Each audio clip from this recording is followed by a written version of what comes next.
Good evening and thank you for joining us. Carly, pretty exciting first half of that season, definitely. Was it ever. Very exciting, very productive, 10 days at the Stampede, and now it's kind of time for all the drivers to get back and focus on the Canada Cup race and as well as the points race for the standings. They're already thinking about trying to qualify for next year's Stampede. Well, and exciting would be one way to describe the weather that we had through the Midwest last night too, Shauna. Yes, it was some very severe thunder conditions. We've got a lot of good stuff coming up, but let's take a look across the region, what's going on. As we take a look in the Lloydminster area, we're sitting at 24 degrees with a nice light wind out of the north. And how does that compare to across the region? Similar stories, lots of sunshine and warm temperatures. I do want to mention Environment Canada has issued a severe thunderstorm watch for the Midwest and Battlefords.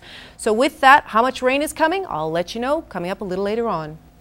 Well, last night's storm has passed through. The excitement and terror during the action hasn't been forgotten. As strong winds and torrential rain ripped through our town, many curious and fascinated residents took to the streets for a peek. Kathy Lee shows us the havoc Mother Nature's fury wreaked in parts of Lloydminster.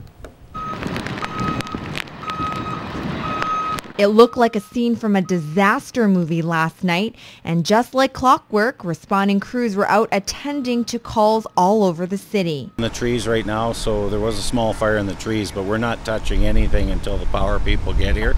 There's some damage to the residents there as well, so actually we've got everything shut down here traffic-wise.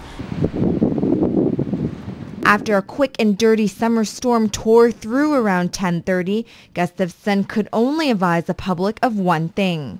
If you have to be out and about, then pay attention to what's going on around you because you can run into a lot of trouble real quick. When the rain died a bit, these curious onlookers came out for a front row view of the show. A bunch of fire trucks and police cars coming over, so we figured to see what the commotion was about, and ended up being a big tree falling on power line, so checked it out, and there's a couple sparks and then a couple big explosions after. I thought we'd missed it, to be honest with you. Trees ripped out of trunks from winds gusting up to 89 kilometers an hour wasn't the only damage in this neighborhood. The 19 millimeters of rain that fell created these pools of water.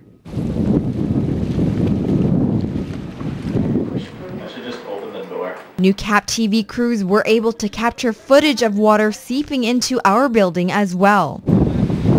Despite the intensity of the thunderstorm, Environment Canada says it's not considered a severe one. Interestingly enough, this does not meet the criteria for a severe weather warning, which requires a wind of at least 90 kilometers per hour. You're 1 kilometer an hour short. Requirements of a severe storm are based on numbers. Hail needs to be 20 millimeters or larger, and rains have to fall at least 55 millimeters per hour. For residents of Lloydminster and surrounding areas, it doesn't matter what level of severity the storm was. The mess it left for them to clean up is more than enough. Kathy Lee, New Cap News. Now, power is still out in several surrounding communities, including Waseca, and it's causing some issues with water distribution. Waseca is where Maidstone's water comes from, so staff in the town of Maidstone are asking residents to please restrict their water use. Once the power is back on in Waseca, water usage can return to normal. Well, the Lloydminster SPCA was also affected by the storm, as one of its buildings came crashing down last night. The first thing that comes to mind is shock and devastation, but Shelley Zimmerman knows it could have been a lot worse. We're lucky in regards it did not affect the current shelter. All the animals are safe. If it affected the current shelter, we would be in some serious trouble. So we're really lucky in a lot of ways. It's definitely a setback. The main building wasn't harmed and kept the animals safe throughout the night. Everyone's immediate concern is, of course, if the animals are okay. And they are. The current shelter is fine, has not been affected, and the animals are all safe. So that's the most important thing. The SPCA was looking at possibly relocating, and those plans are expected to continue. Well, as we saw, the crews were out in full force dealing with the immediate damage last night, and today many residents found their property in shambles. Shauna Roshuk shares one local woman's experience. In the last 7 years living in Lloydminster, Bev Lorenz has seen her fair share of storms. But it wasn't until she woke up this morning trying to get out her front door did she realize how much damage last night's storm caused to her property. Wow. It was unbelievable. I found it unbelievable. I'm just thankful it went towards the house and not the other way, because it would have taken out my garage and my vehicle. And the power line, my life support. As the storm hit, tempted to go outside and check on her animals, Lorenz played it safe and stayed indoors. This morning, the last of her pets was recovered. I found my last dog this morning and she's well. She was just hiding and staying out of the wind. Monday night's storm conditions were extreme and very common during the summer. Environment Canada says they receive many calls of what most think is a tornado. It's so often that we get reports of, tornado, tornado, tornado, and I've lived here all my life and the wind has never been like this, etc., etc. And, the fact of a tornado actually striking any individual farmyard or a town or community is really very small. So now cleanup begins and emotions of the aftermath of the storm start to sink in for Lorenz. I've had my share of tears. My tear ducts are kind of dry right now. It's just hard to cope with at the time, but I'm still thankful that nothing worse happened. Shauna Roshik, Newcap News. Well, that storm also affected a wide swath of the region around the Lloydminster area. The town of McLaughlin was hit by severe winds, and now Mike Baden explains how people there are reacting to the widespread destruction. Blair Elliott, a lifetime resident of this small community, says he's never experienced a storm quite like this. About 2 or 3 years ago we had a really bad storm come through, and it was hail, cut off a few trees and that, but nothing to this extent. Although Environment Canada has not confirmed a tornado, witnesses say there may have been one close by. One fella that I heard of said that he's seen it during the lightning flashes, that it was a tornado, but it's all hearsay. I haven't actually talked to anybody to confirm it. Trees were falling on houses and power lines across the community. We ran downstairs and we thought we had one tree down, and we came up and we've got about 30 trees down or 40 trees down over there. Just a couple kilometers away, the Battle River Ranch Camp was hit just as hard.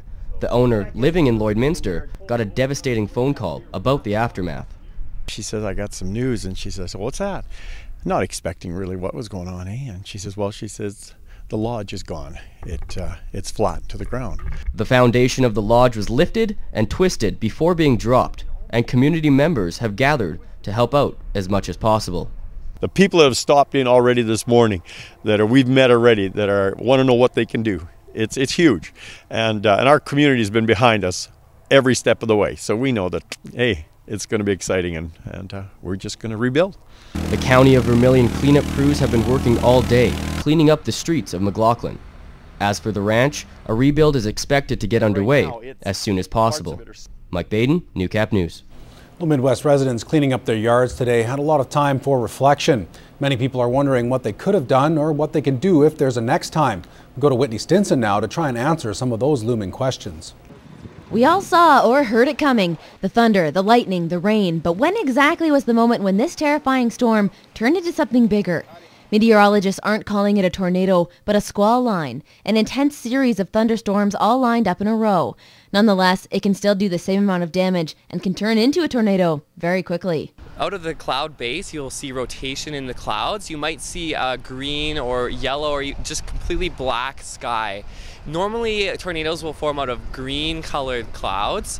However, they will occasionally come out of just normal gray clouds, so it's hard to tell. June and July have the highest frequency of tornadoes in our region, and right now we're in prime weather conditions for them. We do have a chance of thunderstorms pretty much almost every day heading into the weekend, as there is a moist, warm air mass in our region. A tornado plan should be in place in every household, just like a fire plan. In times of panic, it can be hard to make those tough family decisions. Experts suggest writing it out and putting it on the fridge so everyone has a clear idea of where they're going. Find shelter anywhere.